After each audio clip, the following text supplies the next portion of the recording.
Está no ar o Justiça em Questão, uma revista eletrônica do Tribunal de Justiça de Minas Gerais. E você confere nesta edição as regras para o transplante de órgãos, os abusos cometidos por empresas de telemarketing que se tornam casos de justiça.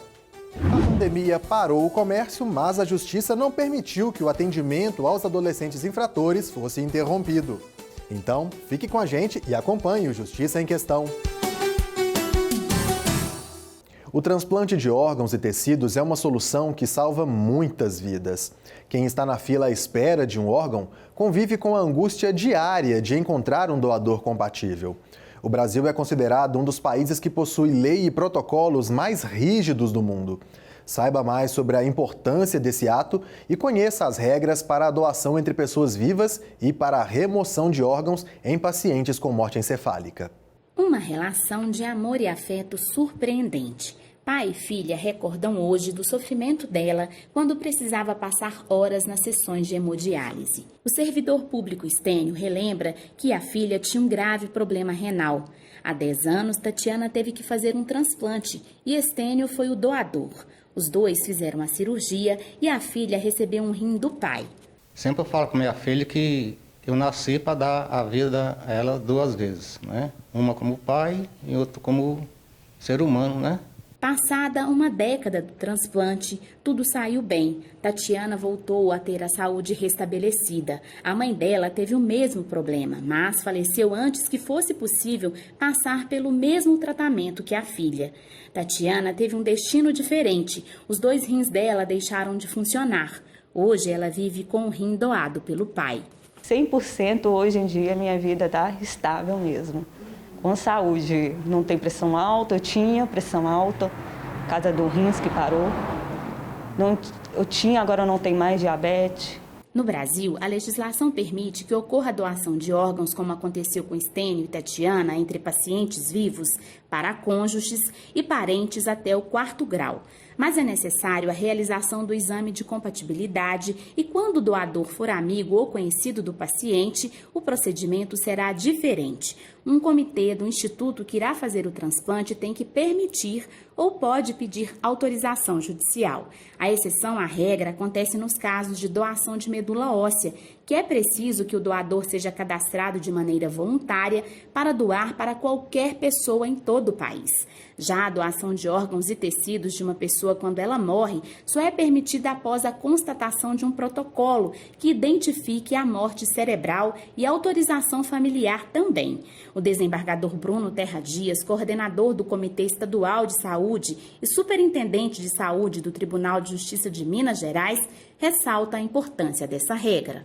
Morte cerebral, ou seja, ausência de atividade elétrica no cérebro que deve ser constatada através de exames específicos, não é? Porque há um protocolo e não é exame único, tem que ser refeito, recomprovado. Deve prevalecer, a princípio, a disposição de última vontade, ou seja, se a pessoa declarou expressamente, por escrito, que será doadora, essa vontade deve ser respeitada.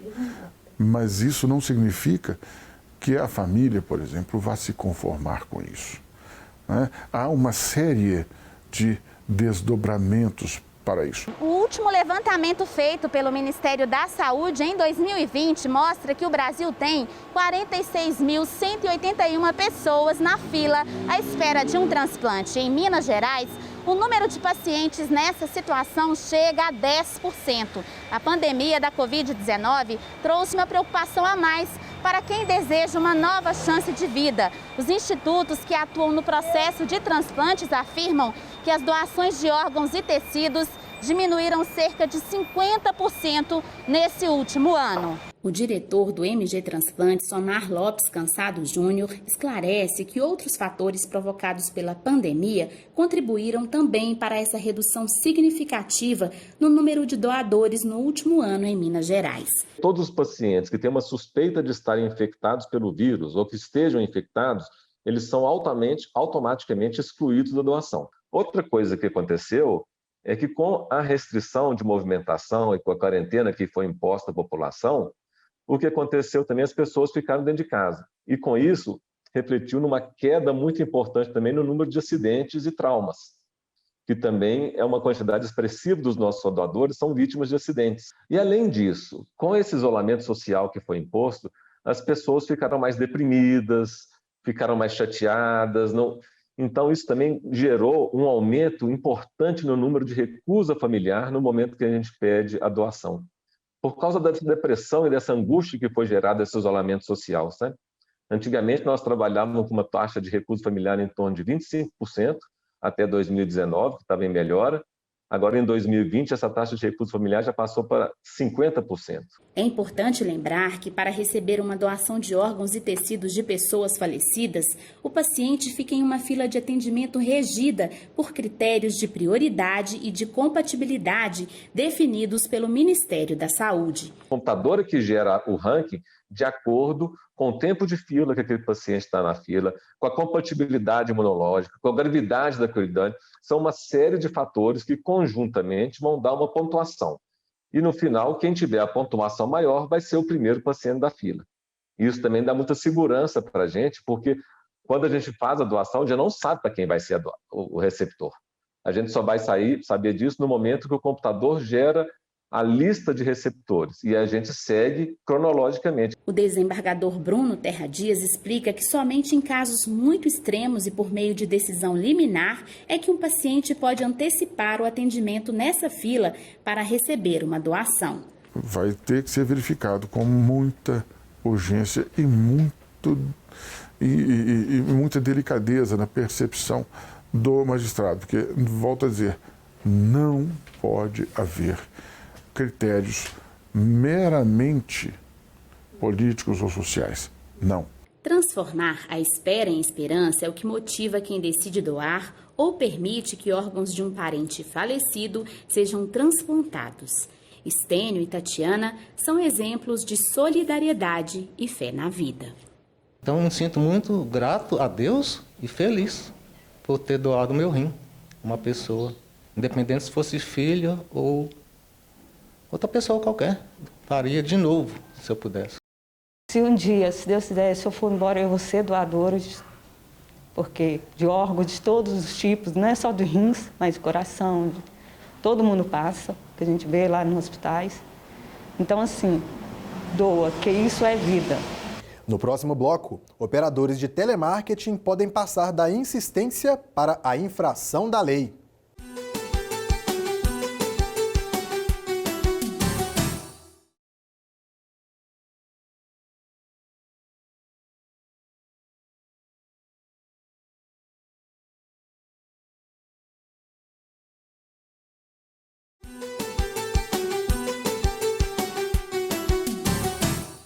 Confira agora as notícias e acontecimentos que marcaram o Judiciário Mineiro esta semana. O presidente do Tribunal de Justiça de Minas Gerais, desembargador Gilson Soares Lemes, recebeu no gabinete a reitora da Universidade Federal de Minas Gerais, professora Sandra Regina Goulart Almeida. Durante o encontro, a professora disse que o Centro de Tecnologia em Vacinas da UFMG desenvolve um imunizante 100% brasileiro contra a Covid-19. Justiça publica alvará que autoriza o pagamento de precatórios no valor de R$ 39 milhões em favor da empresa Cenibra, credora do Estado de Minas Gerais. As negociações foram intermediadas pela Central de Conciliação de Precatórios do Tribunal de Justiça. O presidente do Tribunal de Justiça de Minas Gerais, desembargador Gilson Soares Lemes, anunciou a construção de 2 novos fóruns nas comarcas de Palma e Pedra Azul.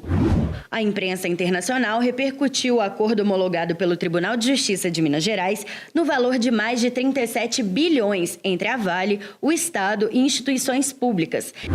E uma semana após a homologação deste acordo, o presidente do Tribunal de Justiça de Minas Gerais, Gilson Soares Lemes, faz uma avaliação sobre a atuação do Poder Judiciário. A gente vê, sim, aí uma nova modelagem, né, da justiça, ou seja, a gente procurando resolver os conflitos de uma maneira mais econômica, mais rápida, mais sensata e com a participação das partes. O nosso Código de Processo Civil, logo nos primeiros artigos, ele determina que o Estado deverá promover sempre a mediação e a conciliação. Todos os dias é comum você receber uma ligação de um serviço de telemarketing oferecendo um produto ou um serviço. Às vezes, as ligações acontecem nos finais de semana e fora do horário comercial. Essa prática abusiva é uma afronta ao Código de Defesa do Consumidor e a insistência gera uma infração da lei. Olha, eu já reclamei nesse banco, já tenho reclamações do Reclame Aqui, já tenho vários tipos de reclamações, inclusive na Justiça, e gostaria que você não me perturbasse mais com isso, tá? Obrigado. Essas ligações passaram a fazer parte do dia a dia do engenheiro Rodrigo Sarmento. Cada uma tem o mesmo propósito: vender serviços e produtos. Rodrigo lembra que essas ligações já acontecem há 10 anos, de central de ligações de instituições bancárias e empresas de operadoras de internet. Eu fui obrigado a ir à Justiça porque eu não suporto mais as ligações. Eles oferecem aqui, eu considero até um estelionato, que eles se passam por um representante do INSS e tentam me fazer crer que eu tenho direito a um cartão do aposentado.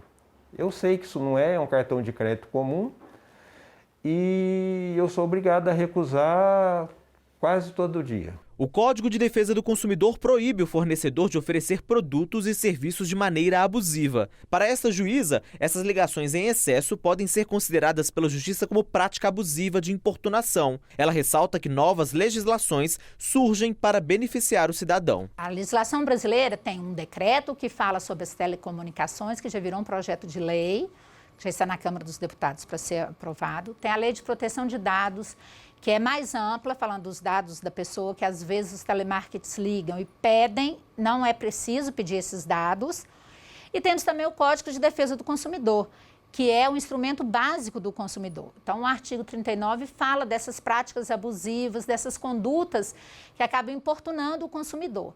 Então, elas são proibidas e dão um suporte ao consumidor para que ele possa reclamar que os seus direitos não estão sendo atendidos. Para coibir esse tipo de perturbação, uma das principais orientações dos órgãos de defesa do consumidor é essa aqui: fazer a reclamação pelo site nãomeperturbe.com.br, criado pela Anatel, Agência Nacional de Telecomunicações. E é bem simples, basta o consumidor acessar o site, fazer um cadastro rápido e solicitar a reclamação por parte dessas ligações perturbadoras, que podem ser de telecomunicações, como telefone móvel, telefone fixo, TV por assinatura e internet, e pelas instituições financeiras que ofereçam operações de empréstimo consignado e cartão de crédito consignado. Feito isso, o bloqueio acontece em até 30 dias após a solicitação. E caso, após 30 dias do seu cadastramento, você continue recebendo essas ligações, essas chamadas que, na maioria das vezes, são importunadoras, você pode entrar em contato com a própria empresa ou também com a Anatel,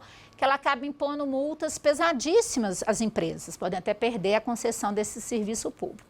Se de qualquer jeito te gerar um dano maior, você ainda tem os PROCONs, ainda tem a possibilidade de judicializar a questão, né? Que é procurar um advogado para entrar com o seu processo ou procurar os juizados especiais, que você pode ajuizar uma ação, no nosso caso chamar termar, sem a presença de um advogado. Foi exatamente isso que o Rodrigo fez. Ele já pediu o bloqueio das ligações por meio do site nãomeperturbe.com.br, entrou em contato com as empresas e procurou a Anatel, além de registrar a reclamação em sites especializados e nas redes sociais. Apesar de todo o esforço, não conseguiu ficar livre das ligações. O jeito mesmo foi entrar com a ação na Justiça. As ligações continuam. Essa semana mesmo eu recebi uma. E elas vêm no horário mais impróprio. E eu tenho que atender, porque, por exemplo, se eu atender todas as ligações desconhecidas, eu vou perder ligações de São Paulo, do meu banco, que meu gerente fica lá. Eu tenho casal de sogro, eles têm mais de 90 anos, ele especificamente tem Alzheimer, então ele precisa de um cuidado especial e a gente pode receber a qualquer momento um pedido de socorro, né? Então eu tenho que atender. A seguir, mesmo com a pandemia, o Centro Integrado de Atendimento ao Adolescente Autor de Ato Infracional de Belo Horizonte não parou. A convivência familiar ela é fundamental no cumprimento da medida socioeducativa.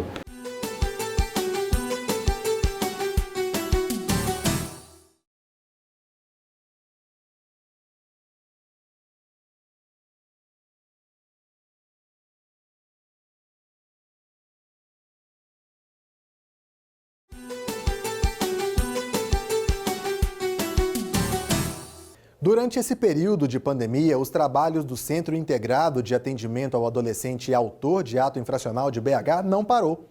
O Judiciário, por meio da Vara Infracional da Infância e da Juventude da capital, acompanha os adolescentes que cometeram alguma infração ou estão cumprindo medidas socioeducativas. A sala de espera está vazia. Pode até parecer que o Centro Integrado de Atendimento ao Adolescente Autor de Ato Infracional de BH está fechado. Durante a pandemia, o setor não parou um dia sequer, mas foi preciso se adaptar para o novo momento. As equipes foram qualificadas para trabalhar dessa forma. Isso passa desde a utilização de EPIs e insumos de forma adequada, passando pelo procedimento de desinfecção periódica das instalações do CIA. São feitas 3 desinfecções por semana, seguindo o padrão das unidades socioeducativas. O menor que cometer alguma infração é apreendido. Tem um boletim de ocorrência elaborado pela Polícia Militar. Depois, o menor e o documento são encaminhados para o delegado da Polícia Civil, que deve abrir o inquérito. Os papéis vão para a distribuição do Tribunal de Justiça. De acordo com o tipo de ato cometido, o adolescente pode aguardar no núcleo de encaminhamento aos familiares ou no alojamento, que agora, em respeito aos protocolos de saúde, não acolhe mais grupos de jovens. Adotamos várias medidas de segurança para evitar o contágio do vírus, como oitiva dos adolescentes acautelados diretamente do centro socioeducativo, higienização de todos os ambientes do prédio, higienização das salas de audiência, o uso de álcool gel em todos os locais de acesso e também o uso de máscaras. Outra mudança com a pandemia é que antes na sala de audiência se reuniam várias pessoas ao mesmo tempo. Hoje, os encontros são à distância. E às vezes, dependendo, porque ficava a defesa, o Ministério Público, o magistrado, o adolescente, às vezes 2 adolescentes com as respectivas famílias, dentro do gabinete. E aí era assim que era realizada, presencial. Agora a gente faz as audiências pelo sistema remoto. Para manter o distanciamento social, o adolescente, acompanhado dos pais ou de um responsável, presta depoimento em uma sala e o juiz acompanha tudo em outro ambiente por meio de uma câmera. Os representantes do Ministério Público e da Defensoria também acompanham a audiência de maneira remota. As visitas da família aos jovens que cumprem medidas socioeducativas também vêm sendo feitas por videoconferência. Hoje, todas as unidades socioeducativas de Belo Horizonte, elas dispõem de sistemas pela internet, desde os mais simples, através do WhatsApp, até sistemas de videoconferência, para poder garantir a esses adolescentes que possam conversar e ter contato familiar. A convivência familiar ela é fundamental no cumprimento da medida socioeducativa. O isolamento social provocado pelas medidas de segurança contra a Covid-19 forçou um contato maior entre familiares e que resultou em uma queda no percentual da quantidade de atos infracionais registrados em Belo Horizonte. O período de abrangência dele é exatamente o período da pandemia, Mas o que a gente observa no dia a dia aqui foi uma redução no número de adolescentes apreendidos. Neste ano de 2021, o Centro Integrado de Atendimento ao Adolescente Autor de Ato Infracional da capital mineira terá mais espaço para continuar o atendimento e recuperação desses menores. Nesse prédio teremos todas as condições de atender muito bem os adolescentes, as famílias e todos trabalharem de forma mais confortável, Porque para o trabalho temos que ter um mínimo de conforto. Nós vamos continuar a conversa sobre os adolescentes autores de ato infracional com a presença aqui no estúdio da desembargadora Valéria Rodrigues Queiroz, que teve uma longa passagem pela Vara Infracional da Infância e Juventude da capital mineira. Atualmente, ela está à frente da Coordenadoria da Infância e Juventude do TJMG.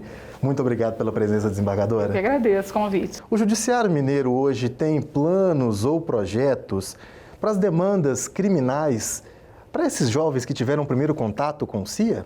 Sim, nós temos vários projetos. A começar pela capacitação continuada do magistrado que atua nessa área, que julga adolescentes em conflito com a lei, trabalhando com ele a especialização na matéria, porque isso é uma matéria especial, que precisa de não só uma visão jurídica, mas uma visão muito mais ampla, que eu chamo de psicopedagógica, que tem um conhecimento na psicologia, na medicina, na psiquiatria, porque é importante, ao aplicarmos uma sanção, uma medida socioeducativa ao adolescente, que nós tenhamos esse conhecimento amplo, porque o papel do juiz é fazer com que aquele indivíduo não volte a cometer mais crimes, que não existam mais vítimas. Então, nós temos que trabalhar na recuperação dele. E é essa, uma das primeiras iniciativas da coordenadoria é trabalhar com o aperfeiçoamento do magistrado, que lida com adolescentes e com crianças. Como é que se daria, então, para se concretizar essa formação, digamos assim, né, desse magistrado, ou que poderia ser obtido para se transformar a cabeça desse jovem? Seria o que? Parceria com outros órgãos? Sim, a coordenadoria na parte educacional, de formação, tanto inicial como continuada do magistrado, a gente faz junto, em parceria com a escola judicial, tá? Então, damos um apoio também técnico e jurídico aos magistrados de Minas, na orientação. Criamos agora, inclusive, um caderno de legislações específicas da área da infância e juventude, inclusive com legislações internacionais que têm aplicabilidade imediata, porque o Brasil é signatário de todas elas, e também estimulando os magistrados nas suas comarcas a aplicarem, né, efetivarem as ações e os programas do Tribunal de Justiça, como entrega legal, o A.DOT, e outros programas que ele mesmo pode criar na sua comarca, que venha a trabalhar na construção desse indivíduo, na construção da sua vida, nas alternativas para ele. Bom, eu reconheço que nós ainda somos uma sociedade punitivista. Em vista do cometimento de um ato infracional por um adolescente, automaticamente a sociedade pode esperar uma punição, quando na verdade o que talvez caiba de fato a esse adolescente seja um outro tipo de medida educacional, mas claro, sem fugir da responsabilização. Esse é o termo correto, não é isso? O brasileiro é um povo muito emotivo, então é lógico que quando nós somos vítimas de um crime, nós temos sentimentos de raiva, de vingança. Isso é perfeitamente compreensível para aquela pessoa que teve seus direitos violados. Agora, para um magistrado que atua na área criminal, ele não pode ter sentimentos. A visão dele ali é julgar os fatos, apurar se é inocente ou se não é, e procurar eu chamo de responsabilização, uma sanção que você resgate aquele indivíduo. E não encarcere ele e jogue numa cela, porque você não estará contribuindo a sua sentença para nada. Você vai estar contribuindo para uma pessoa ainda pior. Então, o judiciário tem sim uma responsabilidade na formação, na humanização desses indivíduos. Se ele errou, nós temos que dar uma chance de ele se reconstruir. Se ele quiser continuar, aí é a escolha dele. Considerando esse histórico, que é quase cultural da sociedade brasileira de ser punitivista, esperar punições severas para os atos, por menores que eles sejam, seria possível imaginar também a responsabilização desse jovem através de uma reeducação ou talvez promover a prevenção a esse ato infracional? É possível imaginar isso? Sim. Uma das reclamações que eu mais ouvia do adolescente, é até um tema muito polêmico, é sobre o trabalho. Eles falavam para mim, doutora, me arruma um emprego. E eu brincava com eles assim, mas se eu te arrumar um emprego, todo mundo vai cometer crime. Porque aí, comete um crime que a doutora te arruma um emprego. Então, a gente via esse primeiro emprego para o adolescente como uma necessidade muito grande. Por quê? Porque ele foi criado num lugar que a mãe dele fala, na sua idade eu já trabalhava. E começa a cobrar desse adolescente de 15, 16 anos, na faixa etária de 16, que ponha dinheiro dentro de casa. Então, eu acho que a gente tem que começar a pensar nisso e na nossa legislação, que é muito rigorosa em relação ao trabalho juvenil, não é infantil. Eu sou radicalmente contra o trabalho infantil, mas as leis têm que ser revistas em relação ao trabalho juvenil, sem atrapalhar a educação dele, é claro. Ok, doutora, muito obrigado pela sua participação. O Justiça em Questão fica por aqui, mas o nosso conteúdo está disponível na internet. Acesse o portal do Tribunal de Justiça de Minas Gerais, clique na área Comunicação e, em seguida, em Justiça em Questão. Ou então veja pelo nosso canal. O endereço é youtube.com/Justiça em Questão. Comente, proponha temas, participe você também. Envie uma mensagem para o e-mail justiçaemquestão@tjmg.jus.br ou para o nosso WhatsApp. O telefone é 31 98462 1532. Um grande abraço para você e até a próxima edição.